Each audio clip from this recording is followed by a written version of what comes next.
Welcome to Okima Grows, where I'm growing peace, one seed at a time.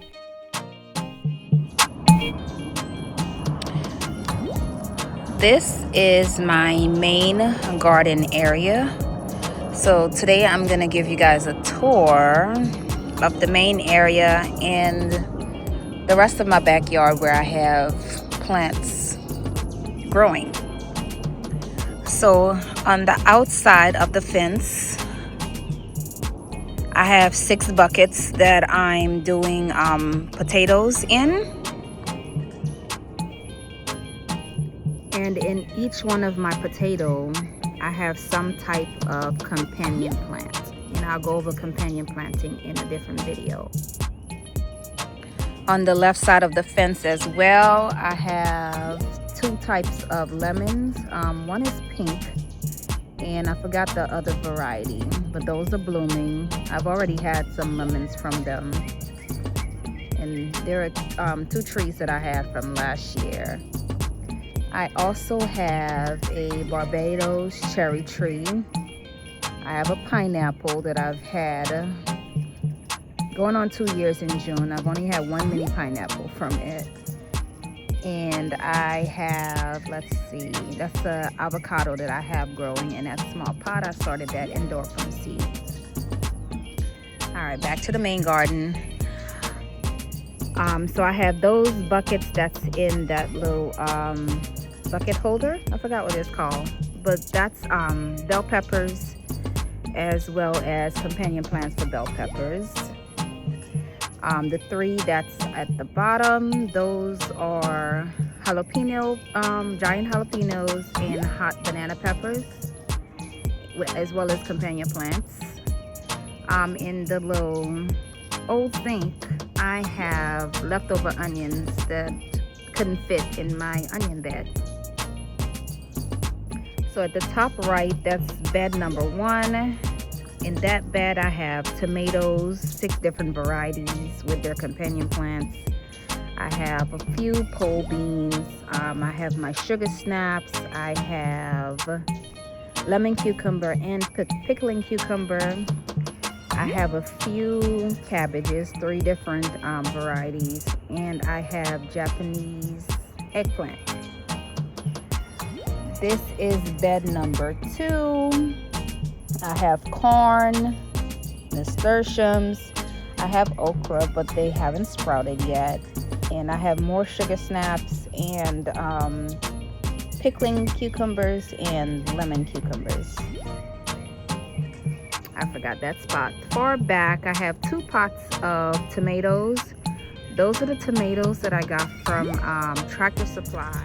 I got 4 big tomato plants that were damaged, 2 small ones, and a whole tray of basil that I'm gonna try to bring back to life. I went there one day for feed for my rabbits, and it had been maybe a day or 2 after we had a little frost, and they had drooped over. They were dying, so they gave them to me. I clipped off like the dead branches and leaves, and they are growing. They are coming back. So I'm proud of myself for that. All right, so this is bed number 3. This is where I have my onions. I started those onions. I didn't start those onions. I planted those onions from slips that I bought from my nursery, nearby nursery. I did start onions from seeds, and they were just laggy. I didn't like the way they looked. I did put a few in there, and they're kind of struggling in that little 1 square foot area. And then I put down a few more seeds to see how they would do if they came up on their own outside. Between the 2 rows of onions, I have dill, and some of them have sprouted. You can't really tell from here, but I have dill in the center. And then at the top, I have carrots. In the bottom, I have carrots. Those are all good plants to plant together. All 3 of those beds are 12-inch deep. This is my 6-inch deep bed. In this one I have a few varieties of cabbage.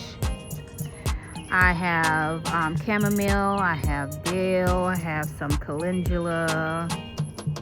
I have a few different things, usually mostly plants that I can use to make tea. I started out making this my tea garden, but then I added cabbage. I don't think I can make cabbage tea. I also have a muscadine grape that's at the top right. Trying to figure out where I'm gonna plant that. And I also have a passion fruit. I think I'm gonna put another trellis connecting the onion bed to this bed and then plant them on the onion side. I'm not sure, but for right now they're staying right there. These are my leftover plants that I haven't found a home for. And below my deck I enclosed this little area with the mesh, and that's where all of my strawberries are. I bought those pots from Dollar Tree, and I have 6 different stacks, and they're stacked up 4. Each stack has 4, so it's 6 people in my family, so everyone has their own stack. In the planters I have garlic just as a companion to try to ward off some of the pests, and inside of the stacks I have one thyme for each stack, just for pests. Now this little back area is where all of my watermelons are. I have 3 different types of varieties of watermelons. I have the red, your regular watermelon, I have an orange watermelon, and I also have a yellow watermelon. So I'm attempting to create an area where I'm going to allow the vines to grow, but I'm going to cover all of that with cardboard boxes so they can grow on top of them. So as they grow, I'm going to extend the boxes. The planters that you see around my watermelons are all companion plants, and I'll go over that in a different video. So hopefully I don't have too much for this area, but I'll see how it goes as it starts growing. This little, my husband called it a burial ground. I planted some pigeon peas there, and I didn't want my kids running all over it, so I kind of outlined it with oyster shells. We had just had oysters over the weekend, so I cleaned them and outlined the area with oyster shells just to let them know, hey, something's here. Don't step here, don't cut the grass here. But yeah, pigeon peas and companion plants as well. I have 4 fruit trees. The first one is on the far right. That's a peach. I've had all 4 of these since maybe November of last year. They were on sale at Home Depot, so I purchased them. I kept them in my garage all winter, and I brought them out. I do have companion plants around these as well. And my peach tree, I've seen maybe a few leaves coming out. Not looking so good. At least they don't look like the trees that are at Home Depot now. So I'm considering returning them and getting some new ones, but I haven't decided yet. I guess trying to have some patience. The next one I have is the apple with companion plants at the bottom. No leaves on that either. To the left of that I have pear. No leaves on that either. And then my last one is a fig tree. I love me some figs. And my fig tree actually had leaves twice, and they died both times because of a frost.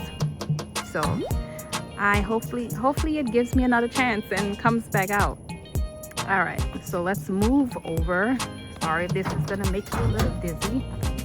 I have another area at the bottom. I still have more mulch that I have to move, but this area is my blueberry patch. So I have 4 different varieties of blueberries. That's one which already bloomed and has blueberries forming. This is another one in the center. It's a light green leaf. That one had bloomed, but I I don't see any fruit forming. And I have one on the far left. That's a different variety. That one has bloomed. And as you can see, I got some berries forming right there. And then I have this big boy back here. I haven't put him in the ground yet. Don't know what I'm waiting on. I don't know. But this one has bloomed. It still has a few blooms on it, and it does have berries. So berries might be the first thing I harvest. And that is it. Leftover Easter eggs. I have my trees in the back, my watermelon patch, my pigeon peas burial ground. Yeah, this is my space. So that's the sun rising. And then by time this evening, it's gonna set on that side. So, yep. This is my view. I'm loving it. Hope you guys enjoyed it. This is where I'm trying to fill in some of the mulch because it's uneven. And then maybe next year I can move my fence line down and maybe add 2 more beds. But we'll see how that goes. Thanks for watching. Drop a comment. I would love to hear from you. What do you think of my space? What do I need to add or remove? Look forward to hearing from you. Continue to grow peace, one seed at a time.